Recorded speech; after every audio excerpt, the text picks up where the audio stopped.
Mitra bisnis, Presiden Jokowi sudah resmi menyetujui revisi undang-undang tentang Kementerian Negara yang diusulkan oleh DPR. Jika sebelumnya jumlah kementerian maksimal 34 kementerian, kali ini jumlah kementerian akan disesuaikan berdasarkan kebutuhan Presiden. Jadi tidak ada batasannya lagi. Nah, apa komentar Anda mengenai kementerian yang jumlahnya disesuaikan dengan kebutuhan Presiden dan tidak ada batasan lagi ini?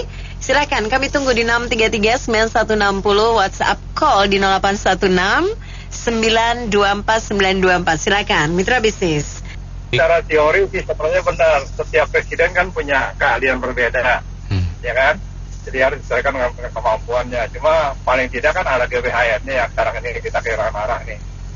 Nah ini yang agak repot, jadi ini bagi-bagi rezeki gitu di kementerian. Kan yang mengusulkan kan DPR kan, Presiden menyetujui. Jadi mereka memasukkan menteri-menterinya melalui partai-partai gitu loh.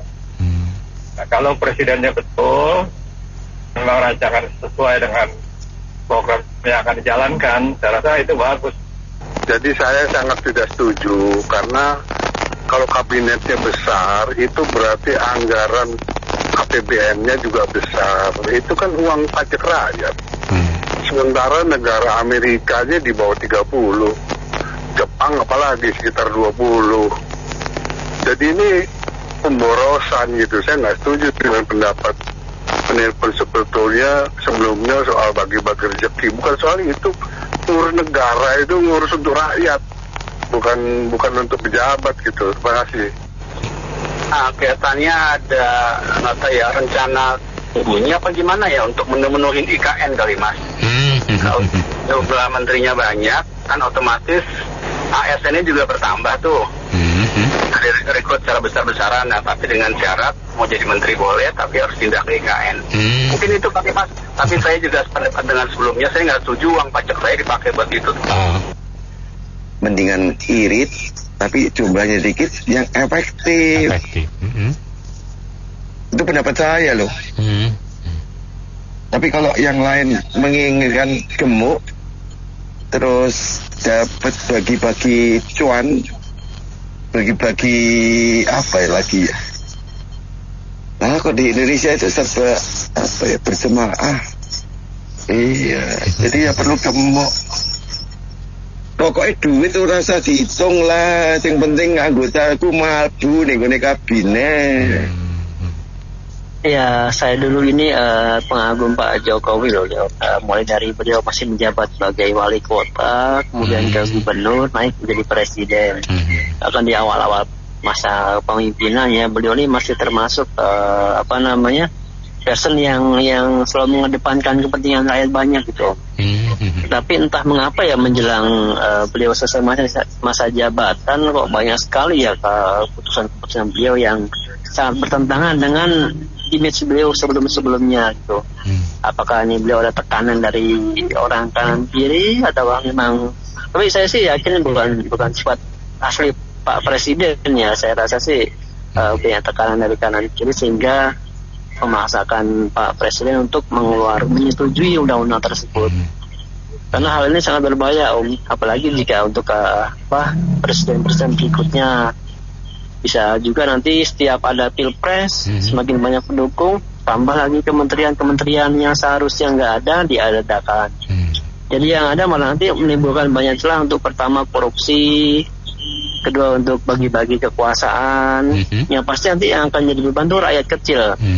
Karena seperti biasa yang paling bawah tuh yang harus menerima beban berat Jadi saya malah rindu dengan zamannya Gus Dur ya. Jadi pada saat itu kan banyak sekali kabinet yang dirampingkan Jadi hal-hal yang nggak perlu, kementerian ditutup segala macam. Jadi memang yang harus yang ada tuh yang sesuai dengan kebutuhannya aja gitu. Efisien. Saya rasa sih Pak Presiden ini harus mendengar dari pendapat rakyat. Jika masih memungkinkan buat dicabut undang-undang tersebut, ya dicabutlah untuk menghindari hal-hal buruk ke depannya. Rasa pandangan saya ya saya sih netral, dewasa. Rasa nggak adalah presiden mau jerumuskan bangsa kita ke jam jurangnya atau ya. Jadi presiden masing-masing dia punya cara mengatur negeri ini. Kau ikutin semua si A, si B, si A, si C ya nggak jalan. seperti satu kapal laut banyak nakoda ya toh ya. Dia mungkin dia rombak gini kan dia ada pandangan wah masa sekarang tuh kita punya demokrasi kan banyak kacau ya gak? Dia juga seorang sipil, dia nggak berani terlalu tegas juga. Dia lihat semua kan istilahnya negeri ini bisa maju kan nggak harapan dia semua mesti kita kerjasama ya tau ya. Benar dong? Kita Tiongkok kan nggak mungkin si Jinping sendiri. Ya kita rakyat dukung lah yang mana benar. Mungkin dia mau rampingkan atau gimana. Kalau memang perlu tambah ya nggak seberapa. Yang penting sesuai kita punya bangsa negara ini bisa maju ya kan. Nggak dipandang sebelah sama tetangga. Kalau kita negara kacau kan dia juga malu dong. Selama ini jasa dia kan membangun infrastruktur segala macam. Saya nggak mungkin lah kita tunggu aja tangga ini. Ya gimana plus minusnya atau ya. Nah kita nggak usah ribut dah. Cuma nanti tetangga bisa nilai. Bangsa ini nggak seperti Malaysia ya nggak seperti bangun kasino ribut mulu. Orang Malaysia tenang aja. Nah, gitu kayak contoh yang bagus lah buat bangsa depan kita. Wanan. Saya ingat pepatah zaman dulu ya, bahwa orang itu kalau sudah jadi raja, dia tuh ingin jadi Tuhan. Itu fakta zaman dulu. Jadi kita lihat dari historical, dari raja-raja zaman dulu. Jadi mereka ini yang udah jadi raja, terus mereka ingin jadi Tuhan. Itu sudah dari zaman dulu. Jadi saya rasa ini ya semua orang sudah jelas banget, gamblang sekali kenapa kementerian mau ditambah. Jadi istilahnya di-adjust sesuai dengan kebutuhan presiden. Kalau kebutuhannya lebih dikit nggak perlu bikin undang-undang ini. Undang-undang ini dibikin karena pengen nambah. Itu udah logika yang sangat simpel sekali, sesimpel itu. Karena mau nambah kenapa? Memang betul karena ini kan basically kan mau bagi dan memecah anggaran kan intinya. Anggaran itu kalau ditumpuk di kementeriannya cuma segitu aja, itu susah untuk menggerakkan anggaran.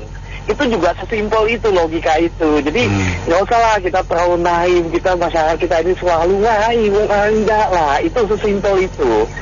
Dan yang terakhir kalau saya pikir kita mau ngomong, kalau Jokowi itu ya memang dia berjasa, ada jasanya ya memang bangun infrastruktur dan sebagainya. Tapi dia juga sama seperti pejabat-pejabat kita yang lain, gak ada bedanya juga. Ujung-ujungnya ada kekuasaan juga. Jadi saya lihat memang banyak sekali yang kecewa dengan Pak Jokowi, menganggap bahwa dia tadinya adalah seorang dewa pejabat yang membawa Indonesia ke negara emas dan sebagainya. Itu ya mohon maaf, kayak AHY mungkin nggak terlalu laku, Puan tidak terlalu laku, atau yang lainnya juga.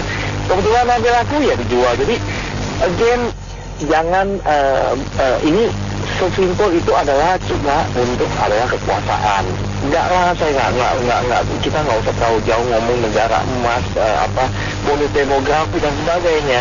Kalau Gen Z kita masih didikannya seperti didikan, maksudnya kita kan masih generasi korupsi sekarang kan. Another satu decade lagi, setelah 6 dekade lagi. Saya rasa kalau didikannya masih yang menghasilkan ya pejabat-pejabat yang seperti ini sekarang, ya saya rasa mustahil lah kita 2045 itu bisa negara maju, kayak omong kosong saya rasa sih. Jadi at the end of the day, saya mau bilang bahwa pejabat kita ini saat ini memang sangat peduli dengan kekorupsian, kekuasaan dan sebagainya. Jadi kita nggak usah terlalu naif bilang bahwa ini sebenarnya tidak mau bentuk perusahaan dan sebagainya. Enggak lah, itu sesimpel itu aja. Iya begini, itu masalahnya ini Pak Jokowi setuju dengan itu kan mengakomodir kabinet berikutnya, pemerintah berikutnya, termasuk di mana ada anaknya yang jadi wapres di situ, ya, supaya bisa bermanuver lah segala macam. Ini kan potensinya akan menaikkan jumlah kabinetnya, ya. Karena kita tahu pendukungnya banyak, partainya banyak, mesti ada bagi-bagi dong kuenya. Kalau enggak, itu capek teriak, nggak dapat makan ya. Pusing dong, kan begitu logikanya. Nah kemudian kita ini kalau oke lah dia banyak let's say lah 50 posisi kabinet ditambah wakil, tambah nanti apalah pejabat apa gitu, komisaris segala macam. Ya mungkin ada 300-400 posisi yang bisa dibagi-bagi. Terus biayanya dari mana? Kan duit kita juga tuh yang bayar. Masalahnya itu banyak tapi banyak efektif nggak? Betul. Itu pelajari dulu span of control dari wewenang itu nggak efektif kalau terlalu banyak. Dia bisa kontrol nggak?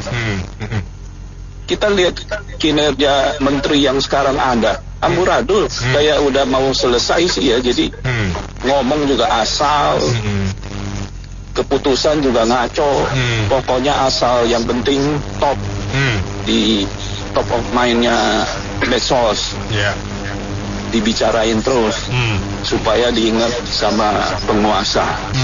Itu jadi span of controlnya bisa Anda kontrolnya efektif Anda mendelegasikan kepada seseorang menjadi menteri itu berdasarkan apa, kualifikasinya apa, apa dia kompeten, apa karena dia dulu dukung saya dengan bercucuran keringat.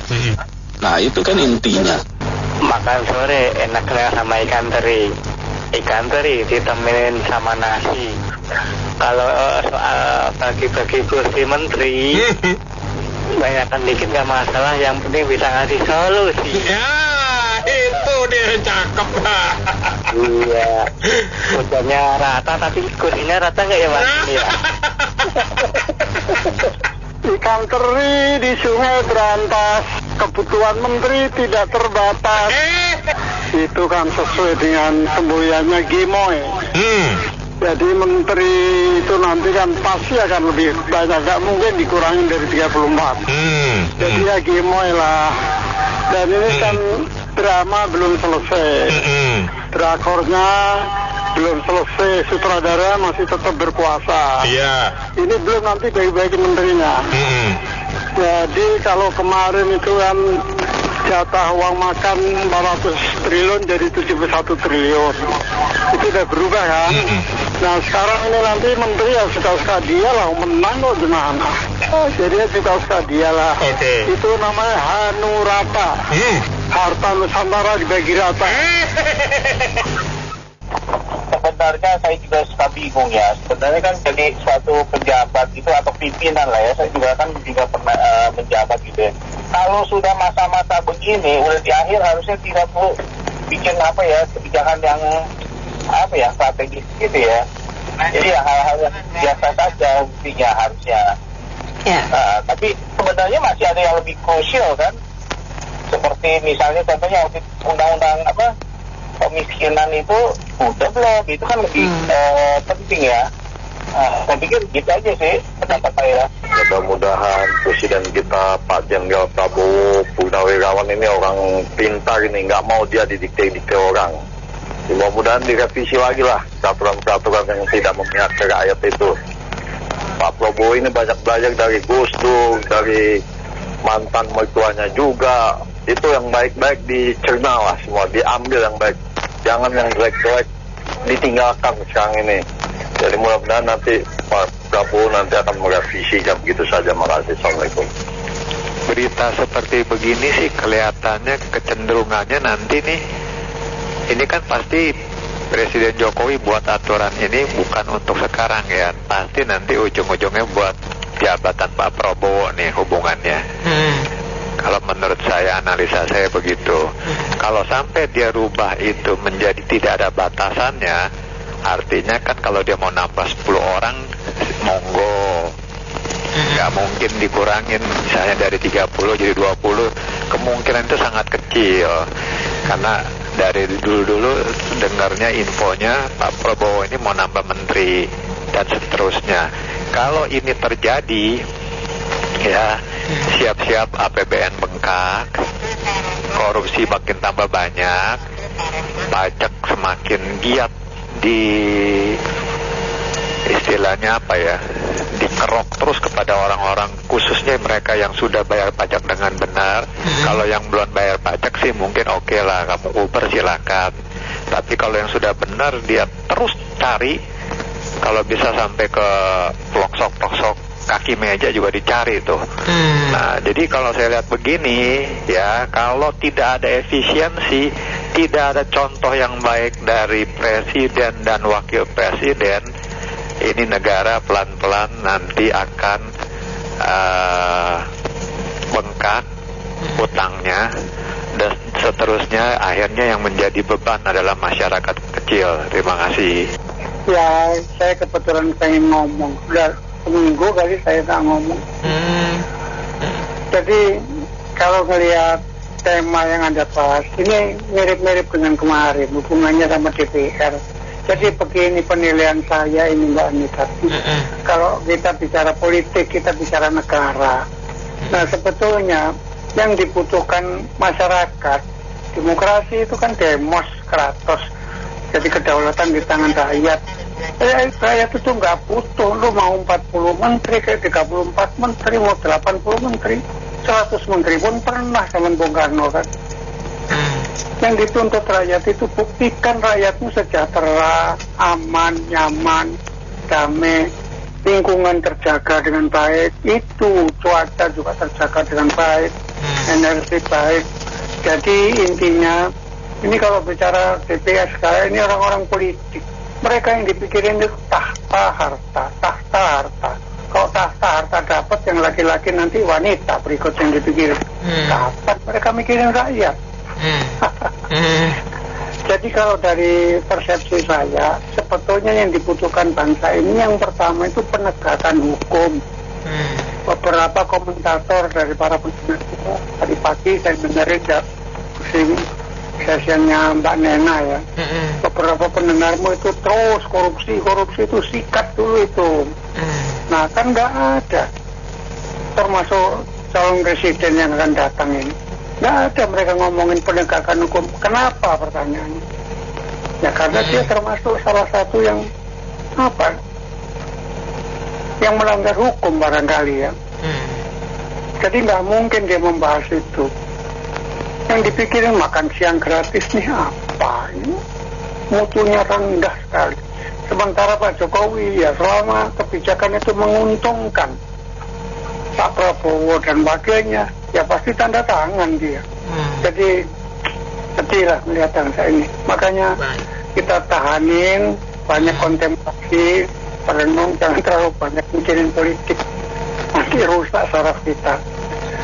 Kita pintar-pintar menjaga lingkungan, menjaga keluarga, jaga kesehatan, itu yang terutama. Ya mungkin karena mengingat luasnya negeri kita ya, 17.000 pulau begitu ya, dan sifat gotong royong, barangkali boleh dicoba lah ya, mungkin 50-60 kementerian. Cuman mesti dipikirkan juga itu nanti pengajuan nomenklaturnya ke DPR ya, untuk kementerian-kementerian yang belum ada sampai sejauh ini. Jadi mungkin perlu diubah susunan majelis kedudukan di DPR ya, kelengkapan DPR itu supaya lebih mulus lagi usulan ini. Itu begitu. Kalau mengenai bahaya korupsi, mungkin nanti dengan banyaknya menteri ini kita bisa atur tugas masing-masing ya, supaya lebih mengawasi per sektor, per daerah dan sebagainya gitu. Barangkali itu ya, karena yang ingin saya sampaikan, sekaligus ini satu paket kan dengan kemarin hasil pemilu yang kemarin gitu ya. Jadi supaya makin sukses untuk pemerintahan yang baru ini. Terima kasih. Ini saya pikir ini udah kacau balau ini negara ini. Negara ini kacau balau udah. Karena apa? Prabowo ini di bawah bayang-bayang Jokowi. Karena dia manut aja sama Jokowi. Ini apa mau, itu apa mau. Jadi Prabowo itu pengen presiden, cuman dia cuman cantol presiden aja. Tapi perannya nanti Jokowi yang pegang. Dan itu dititipkan juga anaknya, Gibran dititipkan. Jadi nanti Jokowi itu berperan dia sebagai dalangnya. Dalang dalam arti Prabowo hanya wayang. Dan juga kita harus lihat setiap menteri itu punya tempat fasilitas. Dari mana itu? Paling enggak rumah, mobil, segala fasilitas yang lain. Itu semua kalau bisa nanti takutnya seperti Presiden Soekarno dulu. Ya satu menteri ini kegemukan jadi nggak besin lagi, udah kacau balau ini negara ini. Nanti itu dari mana ditekan pemerintah rakyat itu pajak. Sekarang aja udah mulai pajak udah mulai dimainkan. Kalau Jokowi itu sebetulnya tidak boleh lagi ya ikut campur urusan Prabowo. Tapi Prabowo berutang budi kepada Jokowi. Jokowi ini yang bermain gitu di bawah bayang-bayang Jokowi ini. Itu aja. Saya udah mulai khawatir saya ini dengan negara Republik Indonesia ini. Baik. Iya, saya hanya ingin sedikit menanggapi dari yang tadi saya dengar, seolah-olah keputusan Pak Jokowi itu menambah menteri, padahal kan isinya menyesuaikan kebutuhan ya bisa aja nambah, tapi bisa juga kan sama atau kurang. Jadi persepsinya jangan selalu jadi nambah, padahal isinya kan disesuaikan, berarti bisa nambah, bisa sama atau kurang. Udah hanya itu aja. Terima kasih. Kalau misalkan ada yang teriak sedikit aja, misalkan ada kebijakan yang nggak populis, ini nanti kan demo atau teriak itu langsung sebar bansos. Ini karena masih ada duitnya ya, sebar bansos diam, lalu teriak lagi sebar bansos diam, nanti lama-lama hilang kayak Orde Baru. Kalau udah nggak ada duitnya bukan sebar bansos lagi, kalian teriak udah hilang orangnya. Jadi ya siap-siap aja sih kalau menurut saya. Ini kan nanti calon pemimpin kita berikutnya ya kan udah pada tahu kali ya kaitannya dengan Orde Baru tuh dulunya apa gitu, siapa. Apalagi wakilnya juga kan ya dari yang sekarang yang saya bilang Neo Orba juga. Jadi dari saya itu aja. Berita dari VOA mengatakan waktu debat capres bla bla bla. Saya boleh tanya nggak ya, nyeleweng sedikit, emangnya Amerika itu nggak ada orang pintar selain Joe Biden dan Donald Trump ya? Gini, dan negeri ini itu problematikanya yang terbesar dan terburuk adalah korupsi. Nggak pernah mikirin bangsanya sendiri atau negerinya sendiri, sehingga orang luar itu meremehkan kita dan mudah untuk diabaikan. Halah, paling-paling nanti kalau dikasih upeti juga manut deh, kayak gitu. Contohnya kayak calon DKI itu banyak pengusaha yang ngomong gini, sebenarnya lu lagi itu enak karena dia bisa didikte. Ngerti artinya apa? Ya sudah, nggak usah terusin. Nah, ngerti. Hal seperti inilah yang membuat kita itu jadi celaka. Balik lagi ke IQ ya. Sebenarnya IQ nomor 1 sampai nomor 5 dunia ya. Ini ngomong dunia. Itu nomor 1 sampai nomor 5. Nomor 1 Jepang, nomor 5 itu China, nomor 2 itu kalau nggak salah Taiwan ya. Pokoknya 1, 2, 3, 4, 5 itu Taiwan, Hong Kong, Singapura, China, Jepang. 5, diduduki 5. Lalu Jerman itu menduduki nomor 10. Amerika tidak masuk. Sementara Indonesia 129, nomor 129. Nah, jadi kenapa kok saya kemarin itu setuju untuk memperbaiki gizi daripada anak-anak sekolah? Itu karena untuk ngejar ini. Kalau gizinya nggak benar, gimana caranya kita itu bisa memiliki IQ yang tinggi? Terus memiliki prestasi yang bagus. Terus gimana caranya untuk menggusur partai politik yang korup? Makasih. Setuju, maksudnya banyak gitu atau bagaimana ya? Akan banyak disalahgunakan ya. Kalau kita lihat sekarang saja dengan yang ada ini mereka sudah judi online, main game, tidur dan sebagainya. Berarti kan waktu luangnya banyak. Jadi ya logikanya seharusnya kalau diperbanyak lagi, wah tambah lagi yang begitu tuh. Ya udah disahkan ya undang-undangnya ya Kak ya. Jadi kalau seandainya sudah disahkan ya kita coba lihat ke depannya. Cuma disayangkan saja sebenarnya kalau memang itu cara melihatnya adalah bahwa kalau dilepaskan atau bebas tanpa ada batasan, tadi seperti kata Mama itu bisa disalahgunakan apalagi sebagainya. Tapi ini adalah kita melihat sebagai sebuah bangsa yang besar ya. Jadi seharusnya pemerintah, dewan juga harus melihat ke aspek esensi, fungsi, peranan, penting, darurat, apalagi segala macamnya lah ya.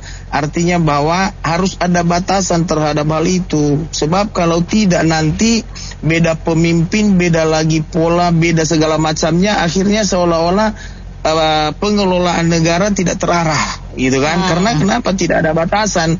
Ya semau saya sebagai, kalau seandainya besok saya misalnya contoh, karena kapabilitas saya tidak terpenuhi, ya akhirnya banyak sekali yang akan saya gunakan. Kalau saya mengartikan arti bebas ya, tidak terbatas. Tetapi kalau di dalam hal pelaksanaannya ada koridor-koridor yang harus diikuti oleh kepala negara, pemimpin negara, ya saya rasa ya fine-fine saja. Apa yang menjadi poin yang harus dijalankan oleh pemerintah itu harus ada ketentuan-ketentuan yang mengikuti seharusnya.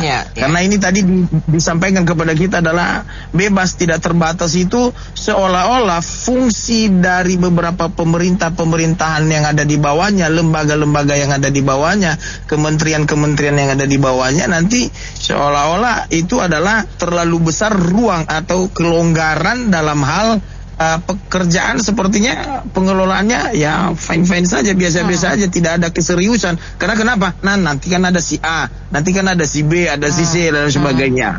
Nah inilah yang harus perlu dipikirkan. Ini dari sisi masyarakat di bawah ya Bu ya. Tapi tentunya ada pertimbangan-pertimbangan yang lain yang telah dipikirkan, dimasak dan matang-matang dipikirkan oleh dewan dan juga pemimpin yang ada sekarang.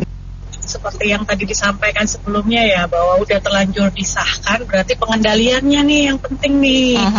Harus sama-sama dikawal, kita lihat memang perlu nggak sih nanti ini yang kementerian yang baru yang bakal muncul ini, apa emang sangat diperlukan, dibutuhkan gitu. Nanti harus ditentukan juga kriterianya.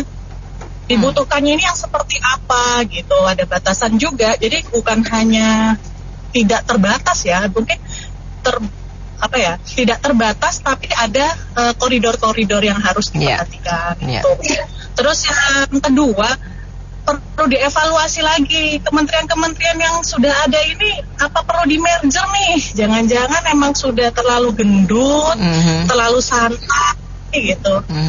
Banyaklah, nanti perlu dievaluasi yang sudah ada sebelum menambahkan yang baru. Siapa tahu dengan kebutuhan yang baru itu bisa dilekatkan di kementerian yang ada, seperti itu sih. Ini sudah disahkan ya, berarti undang-undang untuk Kementerian Negara kurang lebihnya dibebaskan gitu ya Mbak Nina ya. Ya saya rasa gini, sebelumnya kan hanya dibatasi 34 kementerian ya. Nah sekarang ini bebas tapi kan ada pepatah bebas tapi sopan ya. Jadi jangan sampai kebablas angin nih Mbak Nina. Iya betul. Bebas tapi terbatas gitu. Iya jangan kebablasan. Jadi saya rasa yang perlu nanti diaplikasikan, diimplementasikan itu kementerian seharusnya jangan terlalu gendut ya, yang bergizi seperti agenda Pak Prabowo Gibran itu kan makan siang bergizi. Ini juga kementerian harus bergizi ya. Kalau terlalu gendut, obesitas itu juga nggak baik kan Mbak Nina? Ya, jadi saya rasa memang perlu di-adjustment, disesuaikan dengan kebutuhan. Betul tadi sebelumnya, Ibu sebelumnya. Jadi kalau memang ada kementerian yang perlu di-merger, digabung ya. Nah itu jadi disesuaikanlah dengan kebutuhan. Tapi istilahnya juga jangan bablas. Ya. Nah itu ya. Lalu sebetulnya yang penting Mbak Nina, ini parpol-parpol ya, parpol-parpol yang mungkin sebelumnya tidak berkoalisi ya harusnya ya tahu malu lah, tahu diri gitu. Jangan minta jatah menteri ya sebelumnya kan dari seberang ya. Nah karena ini saya cermati sudah terlalu gendut, jadi nanti obesitas bisa sakit nanti. Jadi parpol yang sebelumnya tidak berkoalisi jangan minta jatah, tahu diri lah. Kalau dikasih jatah ya matur nuwun, kalau enggak ya jangan minta, jangan ngemis-ngemis jatah menteri, kurang lebih seperti itu. Ya saya rasa saya kurang setuju ya kalau ini tidak ada batasannya. Semua itu di dunia itu ada siang, ada malam, ada penilaian angka tertinggi aja, angka sekolah aja angka 10 itu akan pasti ada batasannya.